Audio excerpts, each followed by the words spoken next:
Hub Podcast. Let's go. You're dealing with an expert in guerrilla warfare. With a man who's the best. With guns, with knives, with his bare hands.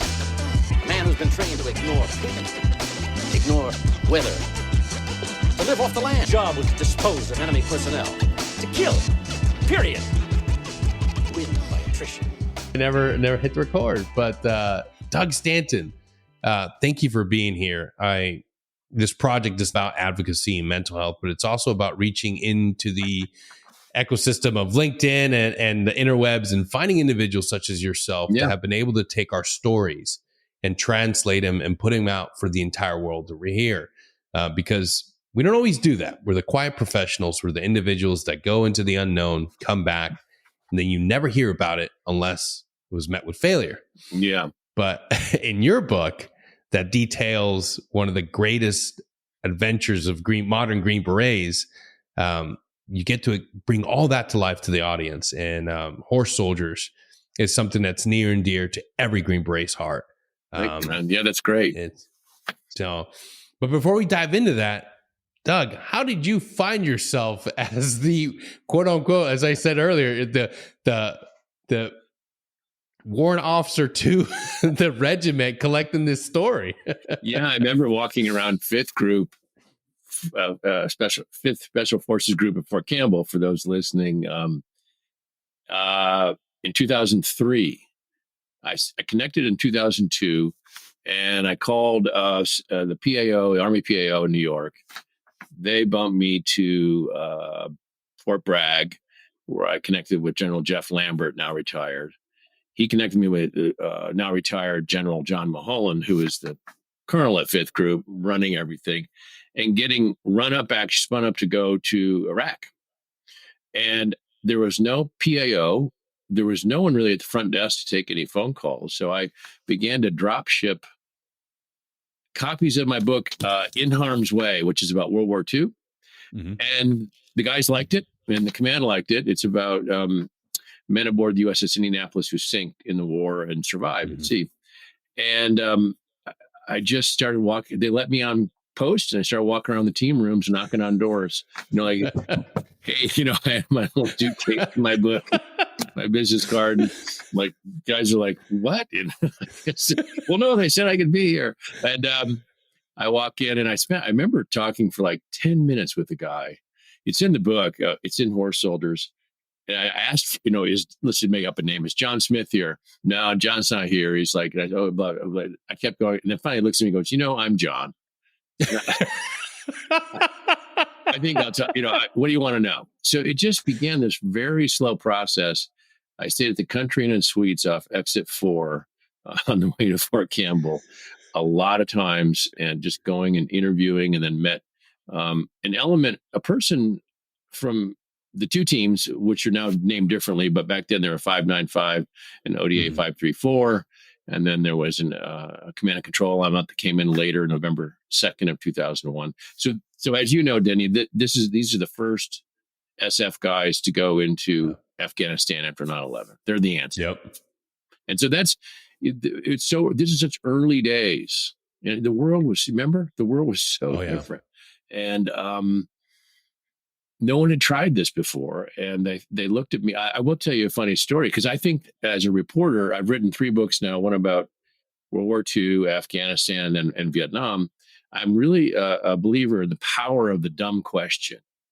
And it's kind of an SF thing, like just ask and go with it, And I remember Colonel Major Scott Brower, now retired. He was the battalion commander, I think, but I'm sitting in his office, and all these guys kind of file in, like, who's this yokel who showed up in a suit and tie with all of his books and wants to talk to us? And they weren't hostile, but they're just like curious, like, who the heck was? Yeah. Because remember, the biggest thing that SF was going to do before 9/11 was foreign internal defense. They're just going to go around and train and advise. They never were going to do any kind of lead action. So this was a big deal. And this is post 9. So this is after the action. I'm on Fort Campbell. They're headed to Iraq, but I'm trying to capture what they did 2 years earlier. Yeah. And Scott Brower kept saying, well, maybe you need to talk to ODA 534, ODA 595. And I'm like, ODA, what's an ODA? And I kind of knew, but they're like, the room stopped. And they looked at me like, and two things happened. They thought, this guy is so stupid. How dangerous can he be? and two, we really need to help him. And, and that's how I operated throughout the 3 or 4 years it took to write the book. Just always straight ahead, very clear, very transparent. And Denny, my question was not so much the trainings and tactics and procedures, but what it felt like to be there. What was the effect? How did you accomplish this mission? What was the human journey that you went on as an SF soldier? Because that is much that as you know, that mental kind of Jedi mind meld that you try to do with so many things as you're on your mission is the other half of the whole, direct action kinetic part of it. And that's unusual, and the public doesn't really understand that about the Special Forces soldier, right? I mean, yeah. So that's how I ended up there. Just kind of like, what was the Tom Hanks character? He's always running around doing stuff. The box of chocolates guy. Oh, Forrest Gump. Yes. What's an ODA? Like, oh, you can just hear the room go. Just stop. And I have to imagine that when you're diving into the story, how much coaxing and how much patience did you need with each one of these individuals? Because I can imagine that it was not the easiest thing to get them to divulge, like, what it was actually like in the moment, because we're all about data. I know. You guys are worse than biology teachers. I tell you, Mike Elmore, now retired, but he was the weapons sergeant on 595, and Mike was he went on to have a long career after this. I think he just recently retired. He was like really straight ahead, he just really by the book person. And before I said anything, he said, Doug, I can't tell you how much the batteries weighed in the radios. He goes, if I tell you how much the batteries weigh, then the enemy knows how many calories we have to consume. What our logistics train looks like. And I'm looking at him and I thought, oh man, this is going to be great. Mike, I don't care about the batteries at all, right? Really. And I want to know what you did in the cave in the Darya Suf Valley in October of 2001. When you're with General Dostum and Mahakek and Atta's folks, these different tribal groups. What were you doing in the cave waiting for the attack to happen? And he goes, oh, well, I was drawing in my notebook. I was drawing 1970s vinyl record album covers, like Black Sabbath, AC/DC, or, I said, oh, that's great. That's the kind of detail, because that makes you real. That makes you a human. Mm-hmm. That makes you a person that the reader and America can really relate to. And then we start from that position and move outward to this very unique and odd skill you have, which is to, go into a country a la the OSS in World War II, work behind enemy lines and create relationships and maybe never fire a shot. That would be, I remember hearing from General Lambert. So you asked how it happened. So they just kind of got used to me and they realized I wasn't crazy and, was basically going to do what I said I was going to do. And so it came down from higher that the book was approved. I went to MacDill and SOCOM, and I went to 10th Mountain Group to talk to the QRF. Oh, wow. I went to Fort Drum because they were the QRF at the College Yankee Fortress, November 25th, 2001. I got a hold of the Air Force TACPs, some intel folks. I must have interviewed 120 people, someone from almost every element that was there. And holy cow. Because I really want, and then the Afghan point of view. And when I went to Afghanistan twice, but the first trip was more consequential. I got up to Mazar-e-Sharif, and then the Afghan National Army was still there on the other side of the camp. Yeah. And so I found two people who'd been in the battle on November 25th, 2001. This was 2005. So I was able to walk with them through the Kalajengi Fort and have them narrate the battle, because I knew what had happened from the U.S. side. Exactly. So when you read that section in Horse Soldiers, you'll see that it alternates between the Afghan and the American side. So kind of wandered off the topic here, but that's that's how I just, you keep going. Yeah. I want to touch back on that it seems like you have to be a forensic detective to be able to put all of this data together, and then also be able to put it in and conceptualize it from the Afghan perspective. Like that's a lot of work. It is. I wish, behind me, you can kind of see all this research, because we've just moved houses, and somewhere in there, there are things called scenarios. So let's say I was going to interview you about your last deployment. I'd interview you as the warrant officer, then your captain, and then your medic, and so on. And I would say, so what happened on day one? And then Denny, you would say, well, on day one, we did X. The medic would say, on day one, we did. And what happens is you get that all down, and then you transcribe it, and you open up a file on your computer that says day one. And this is, Denny did this on day one. And then I jump to the medic. And then once you go through all 50 pages of the interview, then you open a file called day two. And I've asked you what you see what I mean? So you create documentary scripts, so that when you're writing, and then I'm typing, and, you might say to me, we got up, we actually ate something that day, and, it's hot and it rained at night. And you actually start writing the book that way. Yeah. You start kind of saying what you did, and then what your teammate did. And that's about 80%, that's about 70% of the book writing, actually, the organization. Yeah. And then you hang it all on the wall. Like, if you don't, I don't know what I wanted to do, I would tape, like, there'd be sections where you just get lost, because the book is,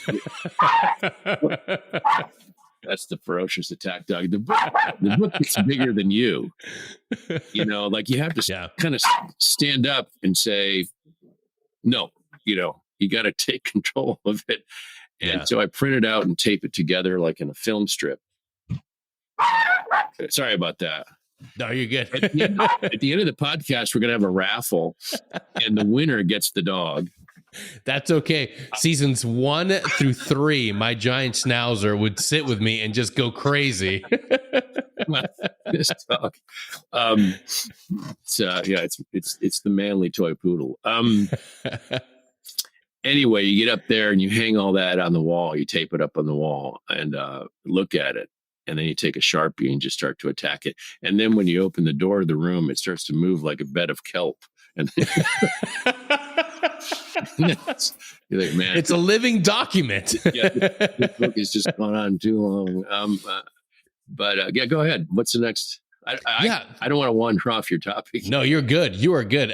Doug, this is your show, my man. I am pulling everything from your experience writing this, because to understand the story is also to understand the human aspect. And us as Green Berets, as soft professionals, we're not always forthcoming with everything that we experience.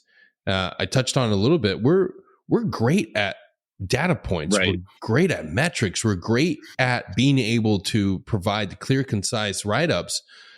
But something we're not good about is touching into the emotional components of it. Sure. With those individuals were there, they may not have known what it would be like 20 years from that day. Right. But they knew at that moment when they touched down in Afghanistan, they were carrying the ball.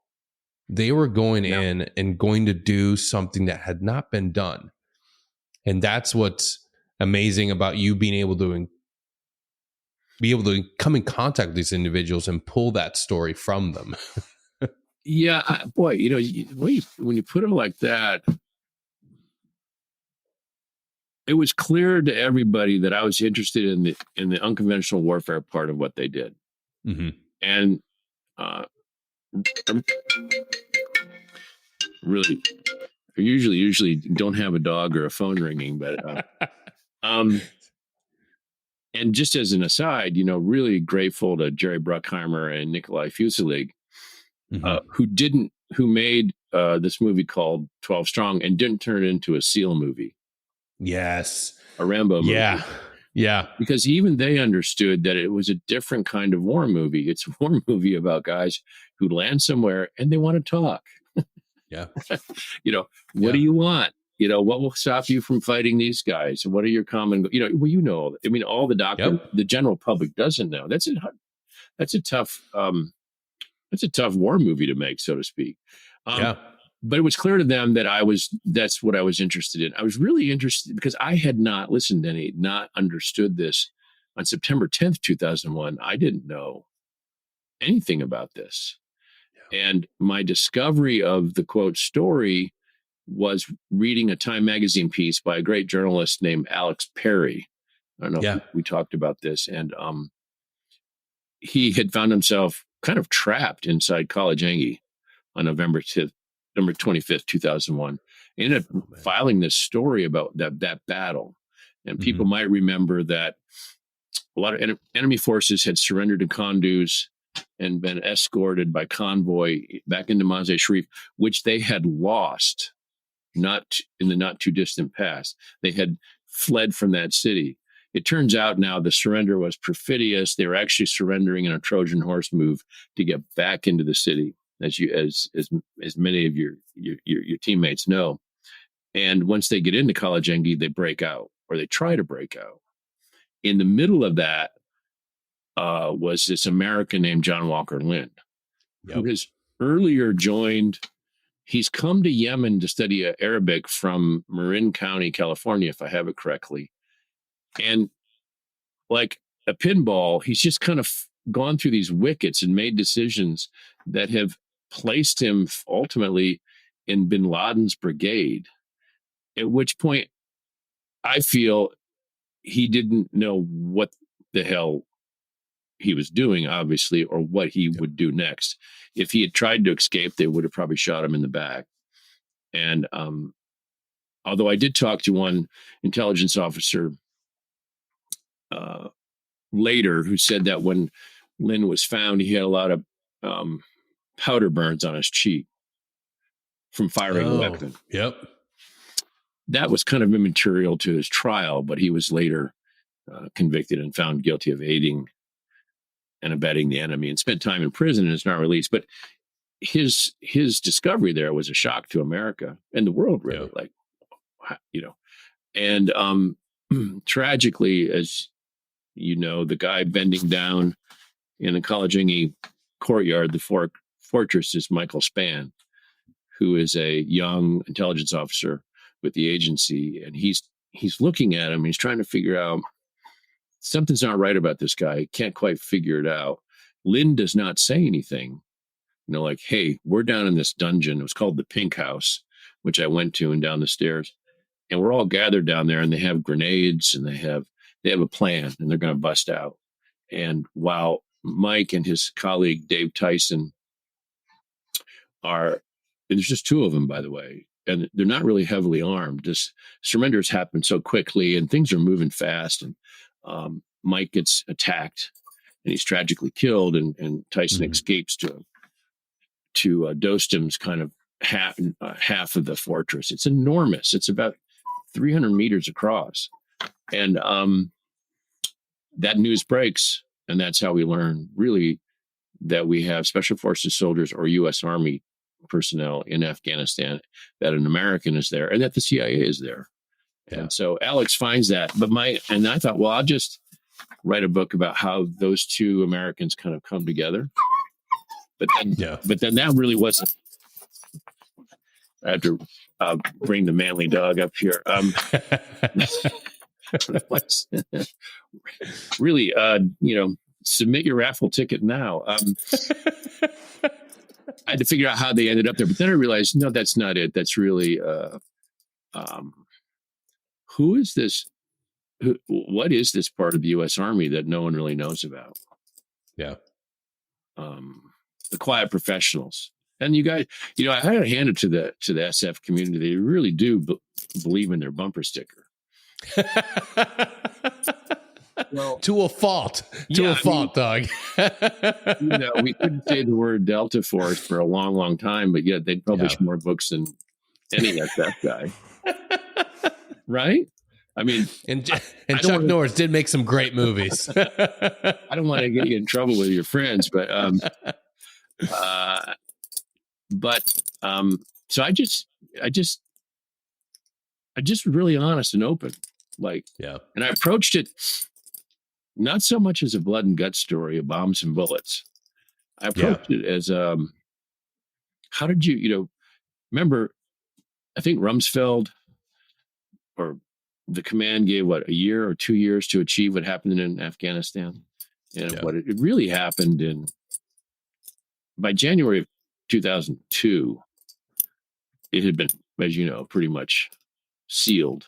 At least the Taliban collapsed and moved into Pakistan, or surrendered, or just put down their weapons. But it's quite an amazing victory. It's funny. I won't name the general who told me this, but he's in the Pentagon.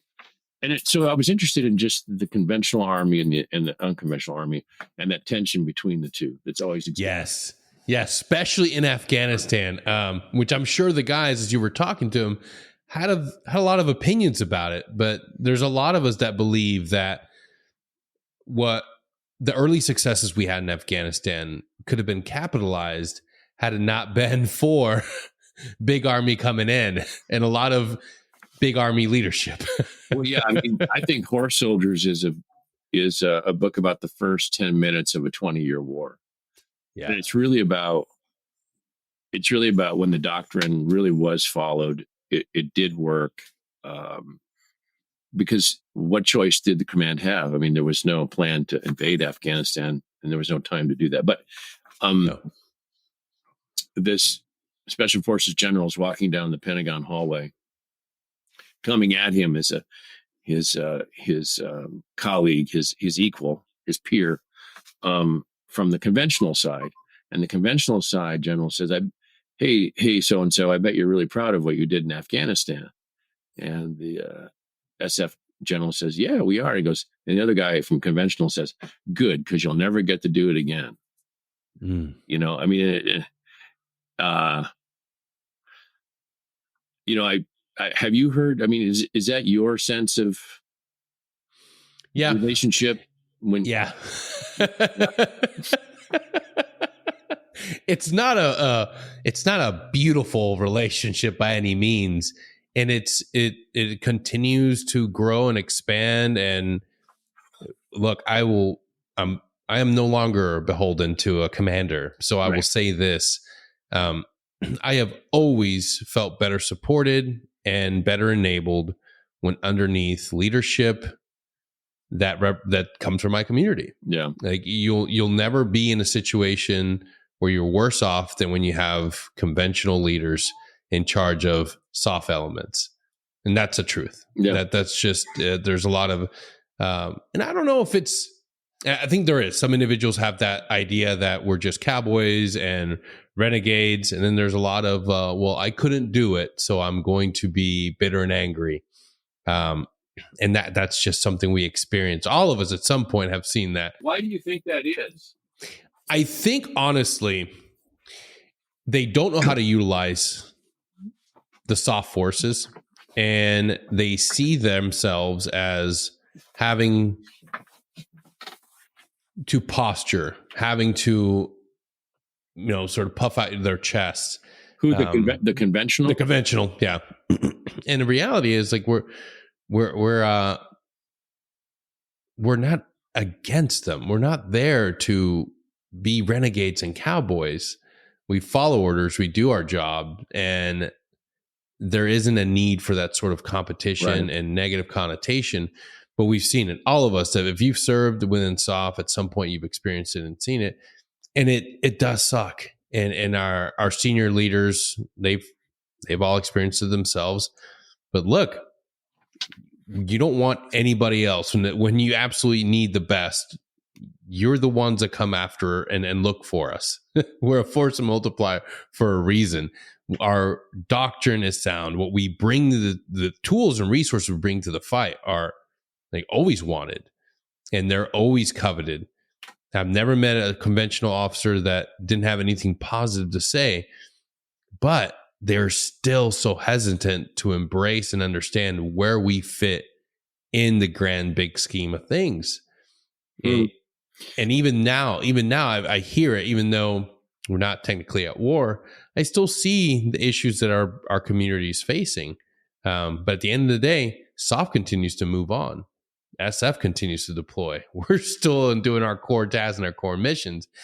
And I think that now more than ever, the UW mission set, the mission set that's unique and specific to special forces, is needed.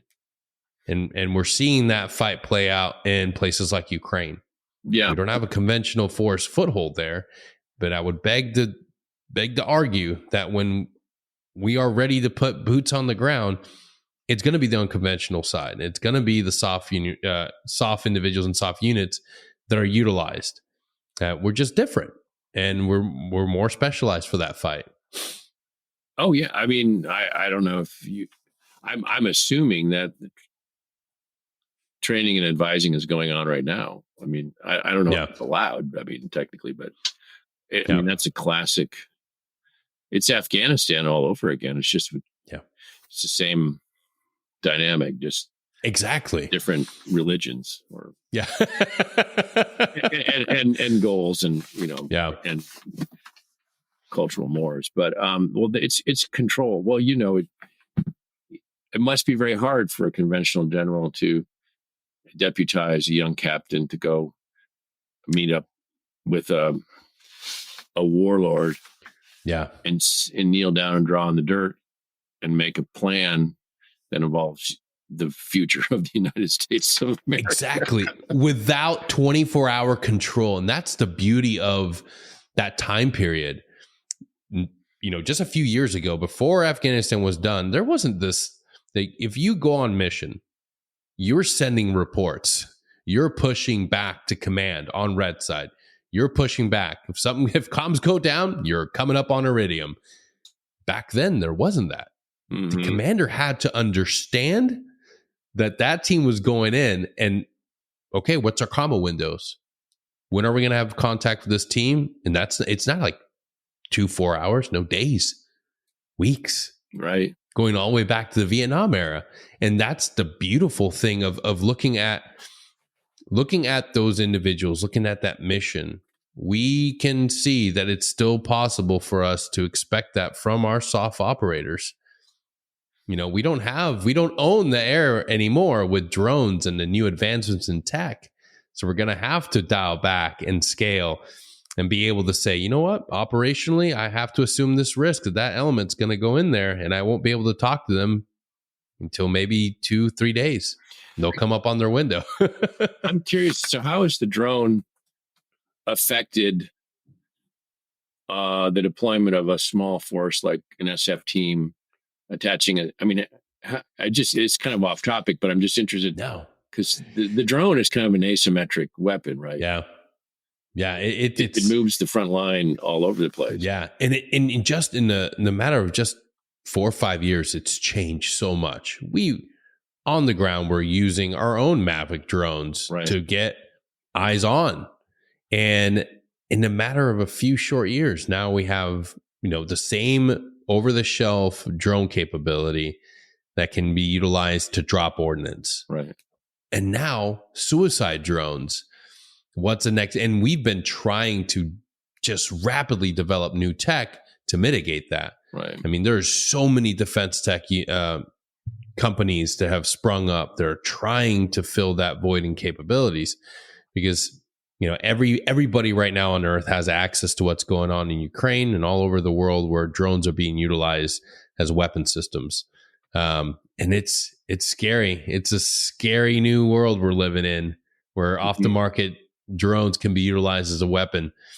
But it's advancing so fast. And we're even here in the stateside, we're developing new stuff. And just when you think you've seen it all, new things get released and get put out on the internet and social media.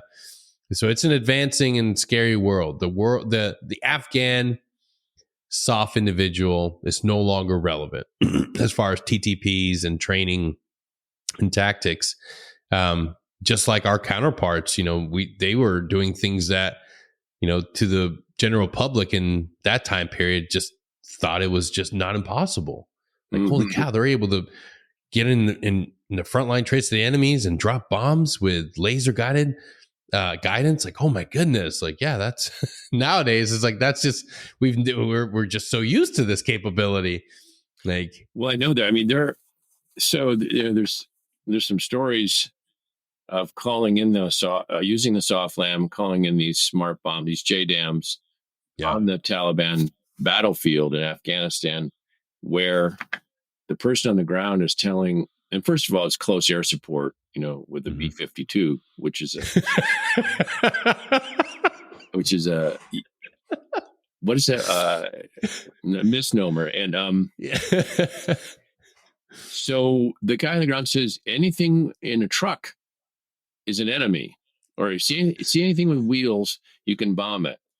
Because, the locals it was just weird, pure battle space where there were not really civilians out there on the plane. There was either Taliban and trucks or armor, and then there were Atta, Mahakek, and Dostum, and others on horses or their own trucks. And the pilot said, "What?" He goes, "Yeah." He goes, "Drop on anything with wheels because we're on horseback." And this was a shock to those guys. And when they started to drop bombs, they would call in, they would try to figure out the distance, and then sit and plot the coordinates, and then radio them up to the aircraft, and then they would plug them into the JDAM, and then it would drop, and then they'd be off, and then they'd redo it. And the Taliban would come out of their bunker, and they're like looking around, like, where is this stuff? They thought it was coming over the ground. Yeah. They had no concept, because you're right. That's only 23 years ago. Yeah. Right. And that's why I don't know how many people, I'm sure a lot of people in the community already know why they're on horseback. But for those who don't, they were there because, let's just take General Rashid Dostum as an example. They're fighting for years with the Taliban, who have armor, even have a little Air Force, which people didn't really know.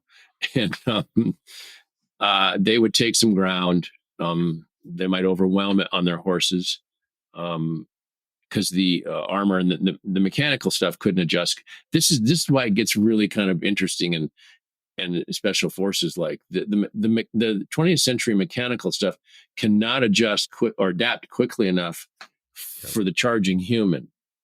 And so you see this thing where, the John Boyd, who is the thinker about the OODA loop, observation, orientation, decision, and action, where the person on horseback gets inside their OODA loop and they can't adjust quickly enough. So they would take the ground, capture the hill. But then, as you know, the armor would retreat and then turn around and then blow them back off the hill.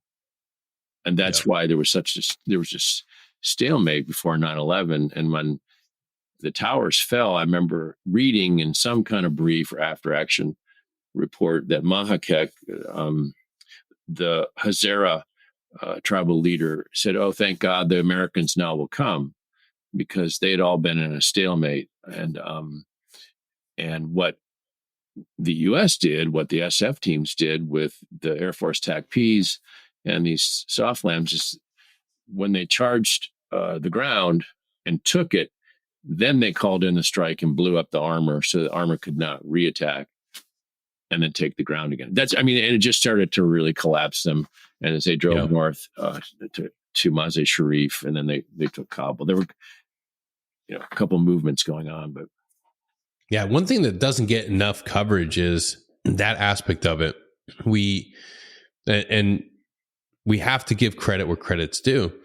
The TACPs, the air component, right, without that piece, it's a whole different battle. Like 12 guys on horseback and being able to, infiltrate, make contact with the partner force, build rapport, enhance their capabilities. That's amazing. That's great. But we have to talk about the air power. We have to talk about the Air Force being able to conduct what they did, which, again, back then, they didn't have a frame of reference and hadn't done that before. No. And now they're able to do it. Right. And the TACPs are assigned to the teams. So they're 12 men, and they're I think they got 2 per team or 1 per team. And I talked to them too. And they weren't, initially welcomed by the team, because the team thought they were fully capable of calling in air, because you guys train for it. But the reality is, I mean, that's all they do. And I think that ultimately it was, I have to give shout out to 2 of our own. Shout out to Ryan and Luke, our intimately our close friends here at Security Hall, because Ryan was our TACP on the last trip, and that's something we are very, very proud of the capabilities we have internally within the team. We send guys to go get qualified and certified and being able to drop ordnance. We have our own, but it is very different having that TACP or that CCT on a team, because they do that all day, every day, rain or snow, shine, they do it, and they're great at it. And controlling that chaos in the air is insane. Mm-hmm. I mean, the movies don't do it justice. The book, you can't really live it until you've gone out to a range and seen what these individuals go through to achieve that certification. It is not an easy thing. When you had those conversations with those individuals, what was that like?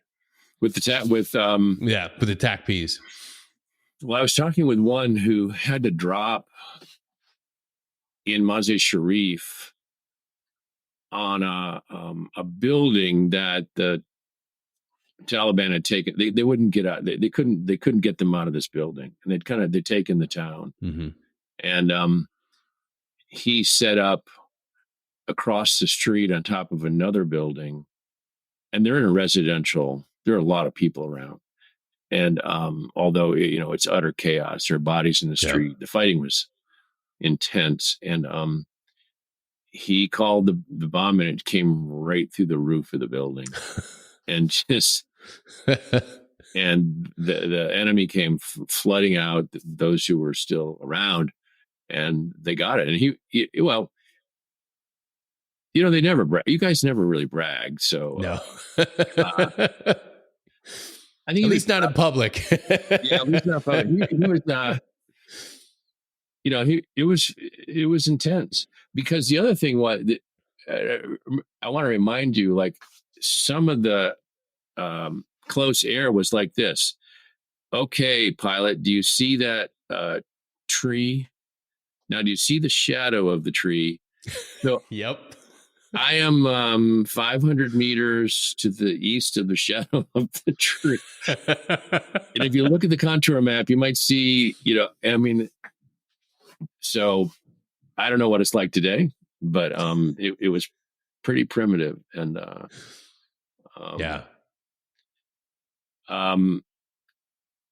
most of the people listening to the show, what should we talk about that would tell them about the special characteristics of SF that they might not know?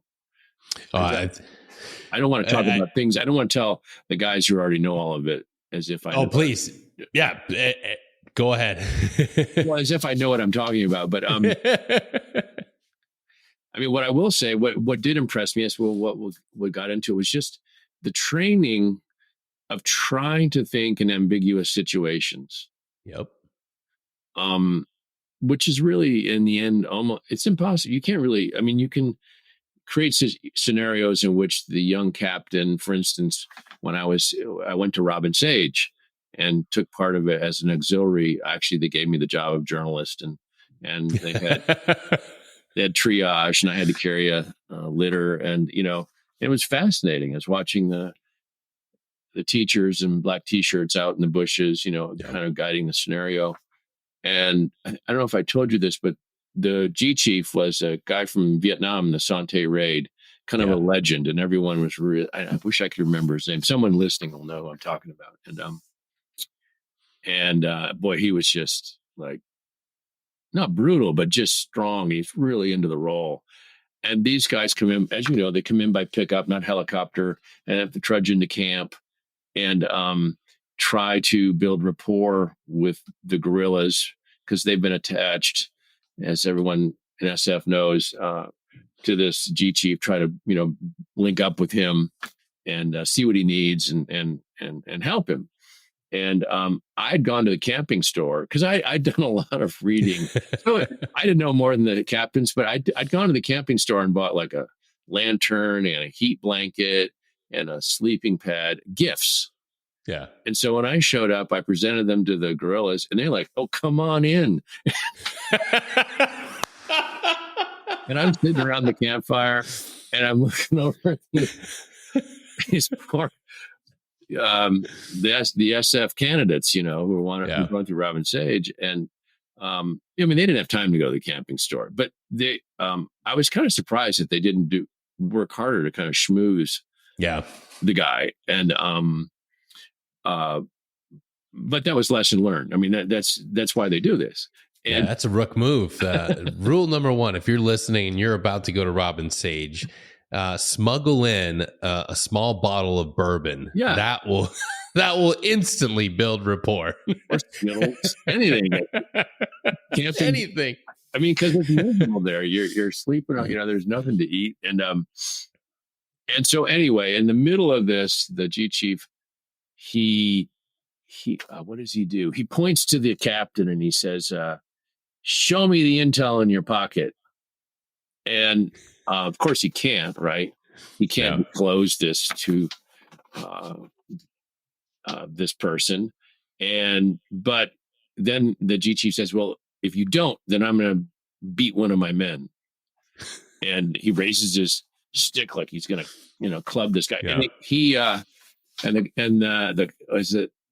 the cadre was from the 101st, I think, or something.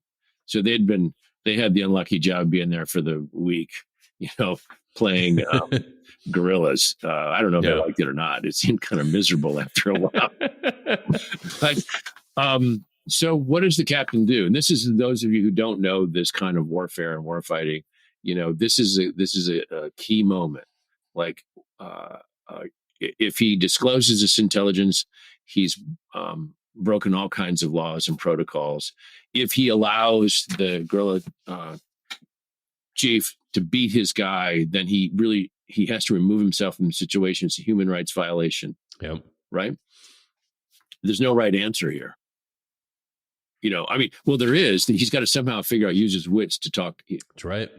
And the guy, the young captain froze. He just didn't know what to do. And, but he'd never been in this situation. This is early. I think he'd done all of his jump training and et cetera. But so that it was very interesting. And this is what the public needs to know. The instructors came out of the bushes and they huddled and they said, "Okay, Captain Smith, here you are. This is a problem. If you do this, this is what happens. You do that, what happens." But the thing you need to realize, Captain Smith, is this moment just didn't happen now. It actually had been percolating for a couple of days. And if you'd been aware of the guerrilla chief, maybe you'd seen that he saw when your intel guy had given you this intel. Yeah. Like you just awareness. And that is a really, you don't get that in boot camp. You don't, and that's the beauty of being in that world, being in that training and understanding how to operate in those ill-defined problem areas. Like you live in the gray. You live constantly knowing that you're going to have to develop the gift of gab, be able to talk your way through something fast, and And that's the beauty of the environment you're in. Because if you sent anybody else into that environment, into Afghanistan as that first response, we would have had a very different outcome. Yeah, I mean the conventional guy, who knows? They might have pulled their weapons out. They might have had a standoff. Yeah. He said, "Go ahead, beat him. I don't care if you shoot him." You know, I mean, all kinds of and then the morale starts to break down the team, right? I mean, it has all these after effects, and So how you train someone to think that way? These are lessons, however, in life, which is what I thought was interesting about writing the book Horse Soldiers, is that, when I was reading, if you haven't gone to Wikipedia and typed in John Boyd, there's an interesting thing. He was an Air Force thinker, right, and pilot, and the short anecdote is that at some point he's flying. And he gets into a mock battle with a Russian MiG. And I'm not sure how or what airspace this was, but just for the purposes of this illustration, it happens.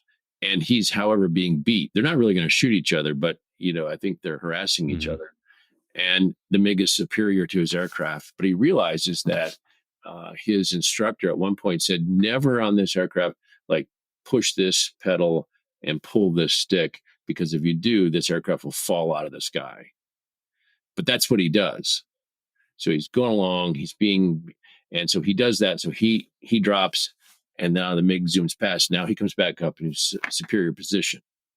So the point of it is that, as in the thing, I think one of the core fundamentals of SF is that he who changes fastest or adapts most quickly can overwhelm a superior force, especially even a mechanical force, a la the horses charging the armor line. And just for civilians such as myself, learning that and thinking about it. And then, of course, post-war, you see a lot of people come out of the Army and they start to talk about these ideas in the business community. How do you get ahead, quote, and stay ahead? But I just thought that was such an interesting, changing your state. And that was the other thing that was interesting about meeting. You talked about, how did I meet these guys? Is often they didn't look like, Mark Mitchell, who ends up winning the Distinguished Service Cross for his actions in College Aggie. He's from Wisconsin. We became good friends. We still keep in touch. Mark might have passed for a high school biology teacher. Strong, worked out a lot, did a lot of PT, but not a chest beater, a thumper, and but a thinker, and that's what was. I even went to, I think it was at Robin Sage. I spent 3 hours in some lecture. No, this was at SWIC. Listening to the 3 hours, listening to these Special Forces soldiers debate what defined link up.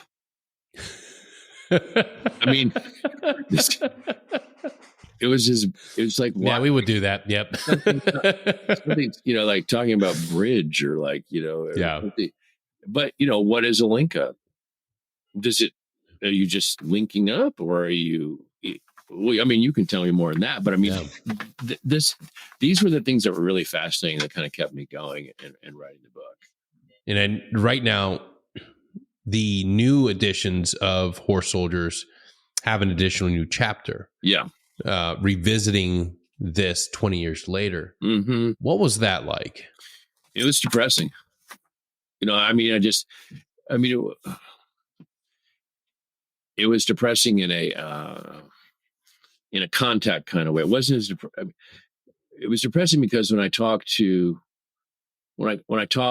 Mark Mitchell, who actually went on to work at the NSC, went into government service, he was just depressed. My friend, who was the chief political advisor to NATO, who actually lives in my hometown, he said to me, "Wow, what was my career about?"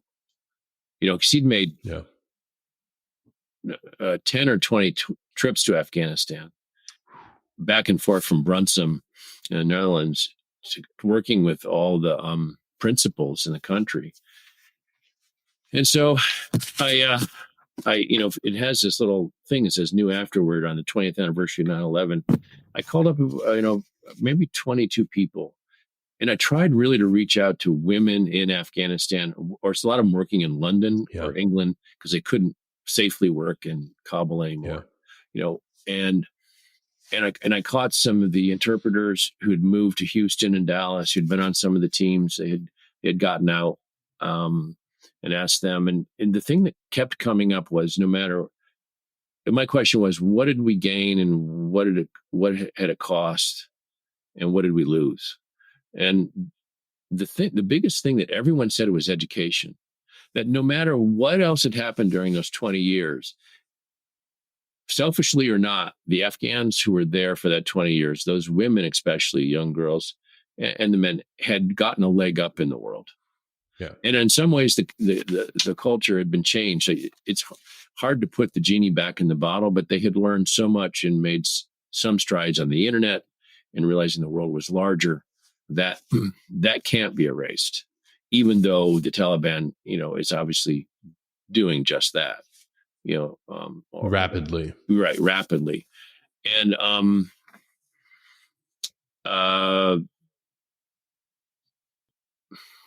talking with, if people read the chapter, Andy Marshall. So Andy was attached to one of Dostum's elements, and they had gone way out to the east. They start down in the Darya Suf Valley, and they spread out like this, make a big horseshoe, and they just keep moving up the valley, and they're moving to Mazar-e-Sharif, and they keep spotting the Taliban. They keep calling in air. They keep blowing them up. They keep, just keep moving. And he's way out there with, I think, 2 guys, or maybe one other guy from the team. They've split into elements, as you know, they do. And so he really had some rough work, but Andy was a very cool guy. He was so capable, and I just never thought I'd hear him say this. But when I called him up, I said, "What's going on 20 years later?" I said, "What advice do you have for people in Afghanistan now?" He goes, "Run." And Andy, wow. He goes, I said, "Okay." He goes, if you had asked me 20 years ago, he goes, my son ended up in Iraq. So now I had skin in the game in a different way. Mm-hmm. And if you thought that your own son was going to get blown up, et cetera, and this is what was going to happen, would you think it was worth it? I mean, it just, he was a true special forces warrior, and that he and Paul Evans, who was the engineer on the team, Paul and Andy worked a lot together. They had a whole thing in a certain place where they actually started to go into, phase 3 of the UW doctrine, where they're going to start to build an economy, the civil society. Yeah. I mean, they had something moving way beyond combat and so on. And so they were very committed. So he just felt they were never given a chance to do that. And then of course, the as General Lambert says in the chapter, the guy who gave me the original kind of invitation, said they turned it into the big army. He said, we're going to turn this into America. Are you kidding me? I mean, I'm paraphrasing him. And I know I'm kind of ranging far afield here, but maybe you can help me explain what I'm trying to say to people, which is, on the one hand, we wanted the Afghans, we needed them to be our ally. We needed them to make the area unsafe for the terrorist activity, right? But on the other hand, we didn't really want it to be America. Exactly. When you were deployed there, you weren't thinking, "Oh, I'm going to turn this into Ohio," right? No, not at all. And then that's exactly it. That's the whole shebang. I'm so glad you brought us here, because that's where a lot of us feel it went wrong. Diplomacy and statesmanship really took a left field left turn, went way off course. Yeah. With people wanting to implement American-like structures and American-like institutions into a nation that will never, ever be like America. Yeah. So, I mean, I say these things because all the blood and treasure that was spent, both in American and then international partners, and then don't forget the Afghans who sacrificed mightily and still believe in it. They at the 9/11 Memorial Park in New York City, where the towers were, there's a statue now called the America's Freedom Memorial Monument, something. Yeah. Like that. But the nickname for it is the Horse Soldier statue. Yep. There were a couple of dedications, but how much the world had changed is that when I was writing the book, I used pseudonyms. So Andy Marshall is actually Sam Diller in the book. But at the time, they all wanted to be more private. Yeah. But which is understandable. I mean, they were still. Yeah. Oh yeah.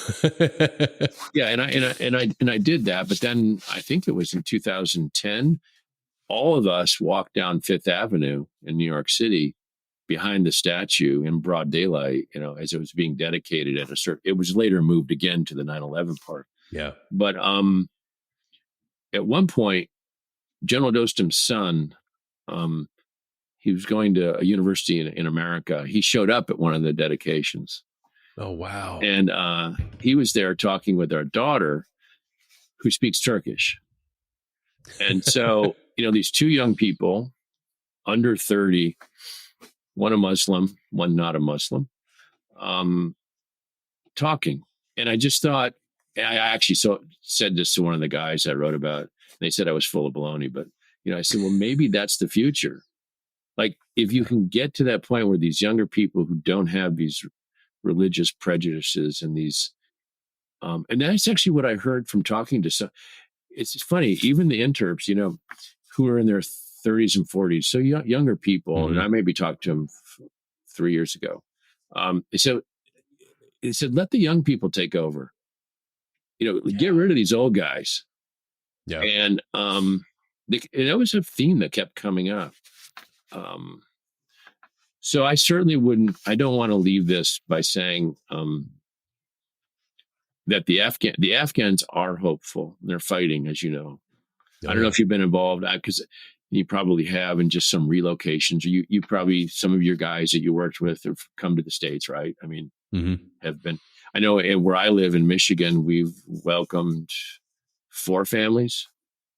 Yeah, we've been fortunate to have a lot of guys that, but there's still the Facebook messages from individuals that are still there. I know that are still trying to get out, and that's that is a moral injury that a lot of us are dealing with. Right. How do we navigate that? Like, how do you reconcile what our nation wasn't willing to do, which was to take care of the guys that took care of us, right? The guys that were willing to go toe to toe with the enemy next, and rack and file with us. That is a very, very hard pill to swallow. Yeah. But there is hope. There are organizations that to this day are still plugged into networks in country, trying desperately to get people out of there. Yeah, and I mean the Khan, who in his family, he came to town. He got a job. I mean, he worked. He was attached to a lot of JSOC teams. I mean, they even sent him to Ranger School back in the U.S. I mean, he is just A1 person, and he's happy to be here, and he works his ass. I mean, the young daughter, Taqwa. So when Horse Soldiers came out, I started this thing called the National Writers Series, and we started these writing programs for kids who maybe couldn't otherwise have it, such as I was growing up in Traverse City, Michigan. And Taqwa actually is learning English, and she won a scholarship, writing an essay about leaving Kabul, leaving Afghanistan in August when it fell.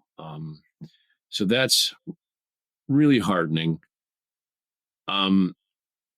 The other odd coincidence about writing this book is that Shannon Spann has she was Mike Spann's widow, and Mike was the person, the intelligence officer killed in College Engie. I've gotten to know her a bit. She's been working very hard to try to get families that actually worked with the CIA team, the pilot team, not the pilot team, but the lead team that went in ahead of time. And I had talked with her about the chapter, and her big thing, you asked about, well, what about today, was how divided we've become. That her husband, her deceased husband, Mike, having been part of a combat operation, a mission in which was trying to remove one element from the society and join people back together. Because civilians listening don't know that the tribes that were there were fighting each other until you guys showed up and tried to get everyone pointed in one direction. Yeah. And Shannon's, if you get a chance to read the chapter, Shannon's reflections on what it all means are really interesting. How do you feel? I mean, you said moral injury. Do you know the Jonathan Shea book, Odysseus in America? No. I think Jonathan Shea lives in Boston. He was the psychiatrist or psychologist who came up. Well, I don't know if he came up with the idea of moral injury, but everyone listening, if you haven't seen Odysseus in America, and Achilles in Vietnam, he took a lot of Vietnam vets, and in the Odysseus in America book, he takes the story of Odysseus, the warrior who was gone a long time, and he's kept trying to get home, and he tries to reintegrate. He comes home, he goes into the dining hall, his wife doesn't recognize him, and he breaks down the myth and uses it to talk about the modern reentry of the soldier into society. It's funny because without even reading that book, so many of us have used that same story to explain how we feel. Yeah, well, if you are, yeah, exactly. Well, if you're, I'll have to jot that down. If you're talking to anybody professionally, they may have gone to a conference that Shea does. I mean, it is a thing, and it's really interesting. Yeah. Because if you don't have a story to live by, if you don't have a way to make sense, this is what I found in writing my Vietnam book. If you can't tell your story, then you don't really have your voice yet. Yes. And you haven't made sense of the quote nonsense that's happened, not the ridiculousness, but literally stuff that doesn't make sense, the nonsense. And I think that book is very helpful to a lot of people. So you just brought it full circle right now, Doug, because the whole purpose of today was to, if the audience right now, if you're listening, if you're a member of the SOF community or you're a part of the Afghan project, as I like to say, if you're a part of the past 20 years, there's a story. There is something within you that you want to share, that you maybe think that, no, I'm a quiet professional, I shouldn't share this.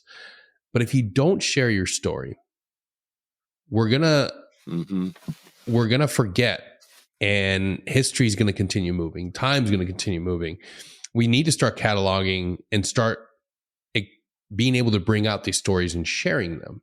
Yeah. Horse Soldier can't just be the last story of our time in Afghanistan. It should be the first of many. There are so many pivotal moments of our time there.